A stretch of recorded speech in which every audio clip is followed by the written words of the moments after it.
História da Redenção, capítulo 30. A ressurreição de Cristo. Os discípulos descansaram no sábado, entristecidos pela morte de seu Senhor, enquanto Jesus, o Rei da Glória, jazia no túmulo. Aproximando-se a noite, soldados estacionaram-se para guardar o lugar de repouso do Salvador, enquanto anjos invisíveis pairavam sobre o local sagrado. A noite passou-se vagarosamente, e enquanto ainda era escuro, os anjos vigilantes sabiam que o tempo para o livramento do amado Filho de Deus, seu querido comandante, era quase vindo. Enquanto esperavam com a mais profunda emoção da hora de seu triunfo, um poderoso anjo veio voando rapidamente do céu. Seu rosto era como relâmpago e suas vestes brancas como a neve. Sua luz repelia as trevas por onde ele passava e fez com que os anjos maus, que triunfantemente reclamavam o corpo de Jesus, fugissem com terror de seu brilho e glória. Um dos da hoste angélica que testemunhara a cena da humilhação de Cristo e estivera a vigiar seu lugar de repouso, uniu-se ao anjo do céu e juntos desceram ao sepulcro. A terra tremeu e agitou-se quando se aproximaram, e houve um grande terremoto. O terror apoderou-se da guarda romana. Onde estava agora o seu poder para guardar o corpo de Jesus? Não pensaram em seu dever, ou que os discípulos o pudessem roubar. Resplandecendo-se em redor a luz dos anjos, mais brilhante do que o sol, a guarda romana caiu como morta ao chão. Um dos anjos lançou mão da grande pedra, rolou-a da porta do túmulo e sentou-se sobre ela. O outro entrou no túmulo e da cabeça de Jesus desatou o pano. Teu pai te chama. Então o anjo do céu, com uma voz que fez a terra tremer, bradou: Filho de Deus, teu pai te chama. Sai! A morte não mais poderia ter domínio sobre ele. Jesus ressurgiu dos mortos qual vencedor triunfante. Com temor solene, a hoste angélica contemplou a cena. E saindo Jesus do sepulcro, aqueles anjos resplandecentes prostraram-se em terra, em adoração, e saudaram-no com cânticos de vitória e triunfo.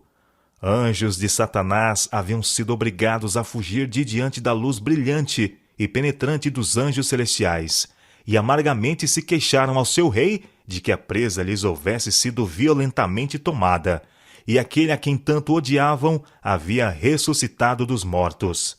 Satanás e suas hostes tinham exultado de que seu poder sobre o homem decaído houvesse feito com que o Senhor da vida fosse posto no túmulo. Mas curto foi o seu triunfo infernal, pois ao sair Jesus de sua prisão como um vencedor majestoso, Satanás soube que depois de algum tempo ele deveria morrer e seu reino passaria àquele a quem pertencia de direito. Lamentou e encolerizou-se de que, não obstante todos os seus esforços, Jesus não fora vencido, mas abrira um caminho de salvação para o homem. A quem quer que quisesse, nele andaria e se salvaria. Os anjos maus e seu comandante reuniram-se em conselho para considerarem como poderiam ainda trabalhar contra o governo de Deus. Satanás mandou seus servos irem aos principais dos sacerdotes e anciãos. Disse ele: Nós conseguimos enganá-los, cegando-lhes os olhos e endurecendo-lhes o coração contra Jesus. Fizemos-los crer que ele era um impostor. Aquela guarda romana levará a odiosa notícia de que Cristo ressuscitou. Nós levamos os sacerdotes e anciãos a odiar a Jesus e matá-lo. Agora mostrai-lhes que, se tornar conhecido que Cristo ressuscitou, eles serão apedrejados pelo povo por matarem um homem inocente.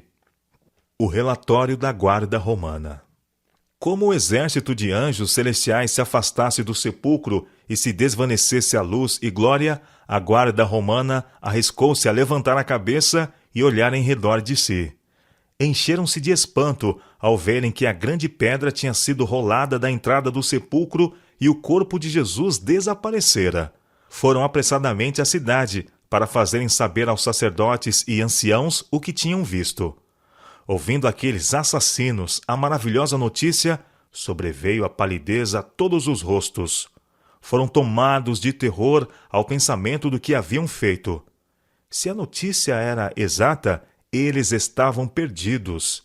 Por algum tempo ficaram sentados em silêncio, olhando uns para os outros, não sabendo o que fazer ou dizer. Aceitar a notícia seria condenar-se. Foram à parte para se consultarem quanto ao que deveria fazer-se. Raciocinaram que, se a notícia trazida pela guarda circulasse entre o povo, aqueles que mataram a Cristo seriam mortos como seus assassinos. Resolveu-se assalariar os soldados para conservar o assunto em segredo. Os sacerdotes e anciãos lhes ofereceram grande soma de dinheiro para que dissessem: vieram de noite os discípulos dele e o roubaram enquanto dormíamos. E quando a guarda indagou o que seria feito com eles por dormirem em seu posto, os oficiais judeus prometeram persuadir o governador e conseguir a segurança deles.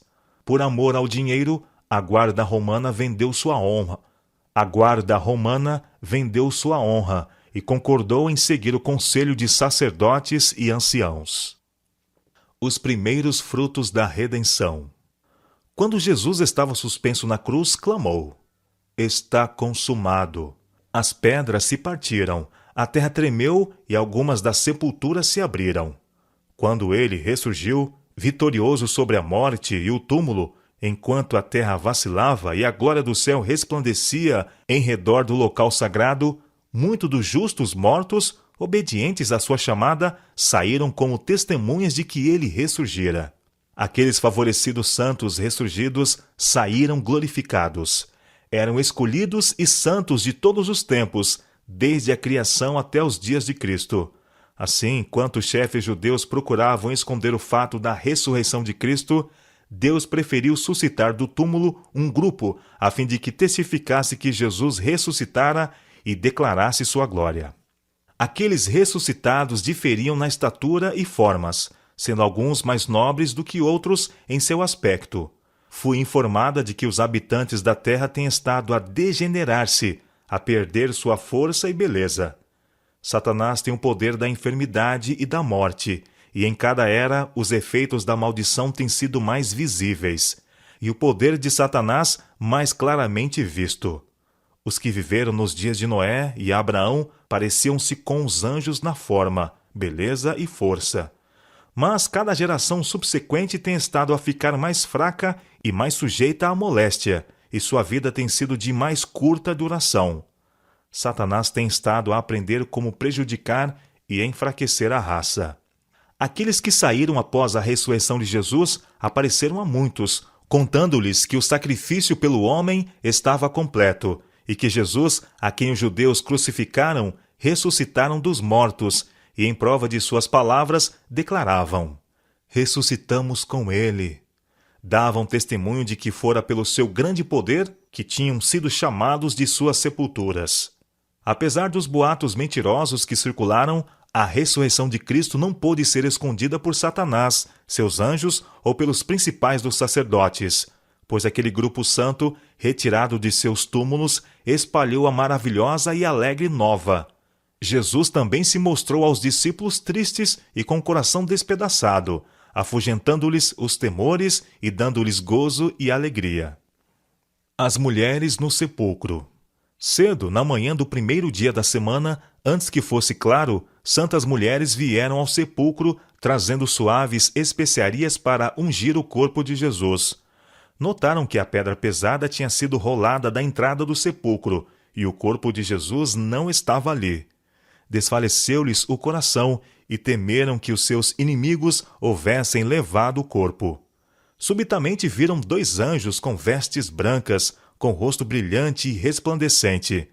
Esses seres celestiais compreenderam a intenção das mulheres, e imediatamente lhes disseram que Jesus ali não estava, que tinha ressuscitado, mas que podiam ver o lugar onde jazera. Mandaram-nas ir e contar a seus discípulos que ele iria diante deles para a Galiléia. Com temor e alegria, as mulheres dirigiram-se apressadamente aos discípulos entristecidos e contaram-lhe as coisas que tinham visto e ouvido. Os discípulos não puderam crer que Jesus houvesse ressuscitado, mas, com as mulheres que tinham levado a notícia, correram apressadamente ao sepulcro. Verificando que Jesus ali não se achava, viram suas roupas de linho, mas não puderam crer nas boas novas de que havia ressuscitado dentre os mortos. Voltaram para casa, maravilhando-se com o que tinham visto, e também com a notícia a eles levada pelas mulheres. Maria, porém, preferiu demorar-se em redor do sepulcro, pensando no que tinha visto, e angustiada com o pensamento que pudesse ter sido enganada. Pressentia que novas provações a esperavam. Sua dor se renovou, e ela irrompeu em amargo pranto.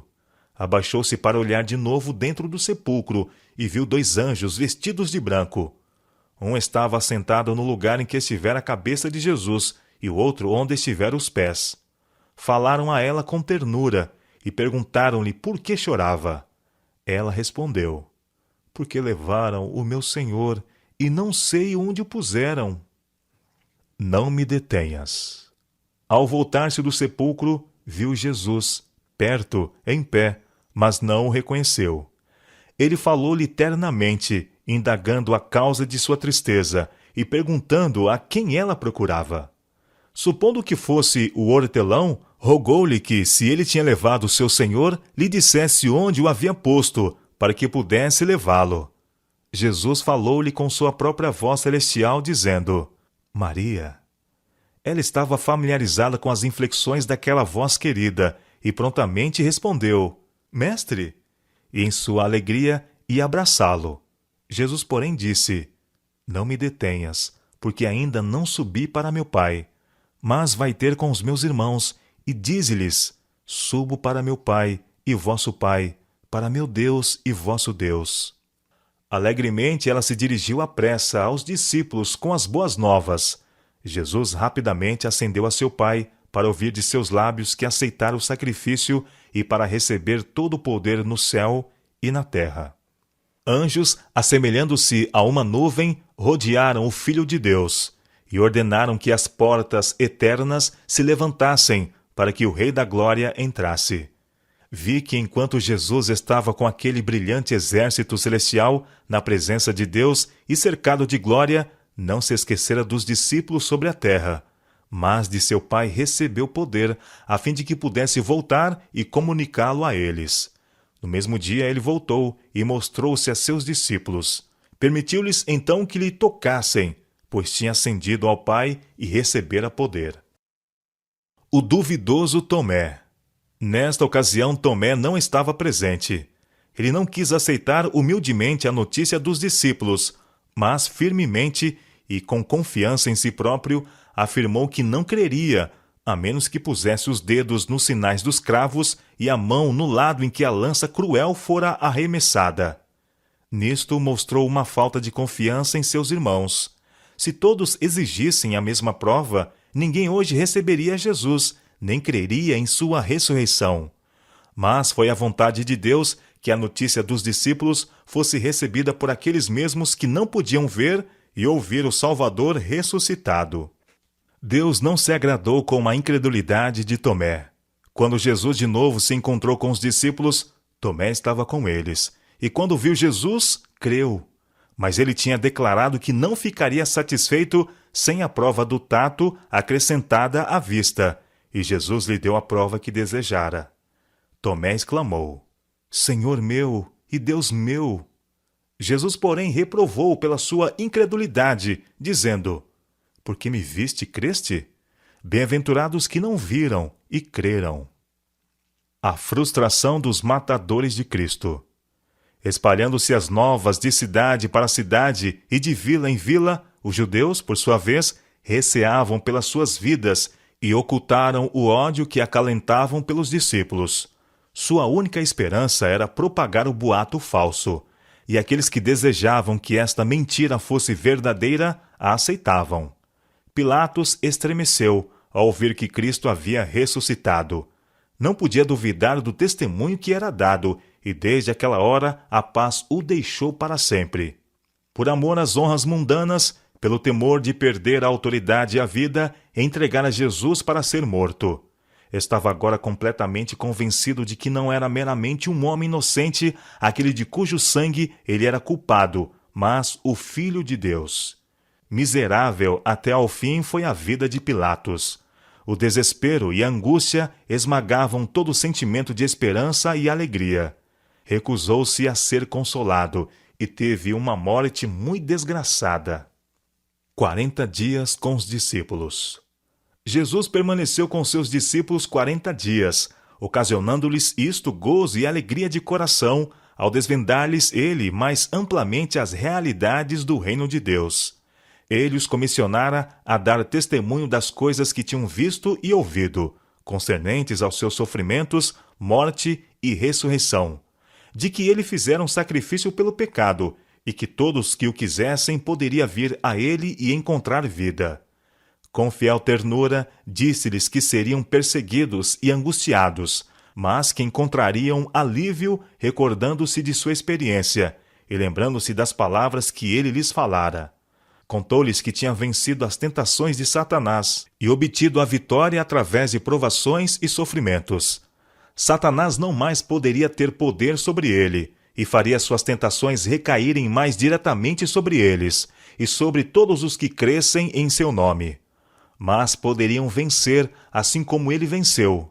Jesus dotou seus discípulos de poder para operar milagres, e disse-lhes que, embora fossem perseguidos pelos homens ímpios, enviaria seus anjos, de tempos a tempos, para livrá-los.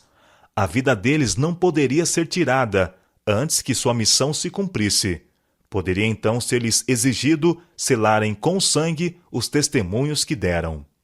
Seus ansiosos seguidores alegremente lhe escutaram os ensinos, gozando com avidez cada palavra que caía de seus lábios. Sabiam agora com certeza que ele era o Salvador do mundo. Suas palavras lhe calavam profundamente no coração, e entristeceram de que logo devesse separar-se de seu Mestre Celestial e não mais ouvir de seus lábios palavras confortadoras, graciosas.